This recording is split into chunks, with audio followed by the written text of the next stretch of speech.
പണ്ട് വേനലവധിക്ക് സ്കൂൾ പൂട്ടുമ്പോൾ ഞാൻ അമ്മ വീട്ടിൽ പോയി നിൽക്കാറുണ്ടായിരുന്നു. ആ സമയത്ത് മാത്രം കഴിച്ചിരുന്ന, അതായത് വർഷത്തിൽ ഒരിക്കൽ മാത്രം കഴിച്ചിരുന്ന ഒരു പലഹാരമായിരുന്നു ഇത്.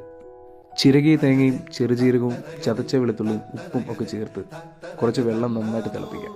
ഈ തിളയ്ക്കുന്ന വെള്ളം ഒഴിച്ച് തന്നെ നല്ല തരിയുള്ള വറുത്ത അരിമാവ് കുഴച്ചെടുക്കാം, ഇടിയപ്പത്തിന് കുഴയ്ക്കുന്ന പരുവത്തിൽ. ഇനിയാണ് പ്രധാന പണി. ഈ മാവിനെ ചെറിയ ചെറിയ ഉരുളകളാക്കി ഉരുട്ടിയെടുക്കണം. ഗോലി വലുപ്പത്തിലുള്ള ഓരോ ഉരുളകളിലും വെളുത്തുള്ളിയുടെയും തേങ്ങയുടെയും ചെറുജീരകത്തിൻ്റെയൊക്കെ രുചിയും മണവും നിറഞ്ഞിരിക്കുന്നു. ഇനി തിളയ്ക്കുന്ന വെള്ളത്തിലേക്ക് ഓരോ ഉരുളകളായിട്ട് മറിച്ചിടണം. ഇത് ആദ്യം നമ്മൾ തയ്യാറാക്കിയ വെള്ളം തന്നെയാണ്. അതിൽ കിടന്ന് തിളച്ച് വറ്റി വേകണം. ഇതിന് പറ്റിയ കോമ്പിനേഷൻ കോഴിക്കറി തന്നെയാണ്. ചൂടോടുകൂടി വിളമ്പി ചൂടോടുകൂടി തന്നെ കഴിക്കും.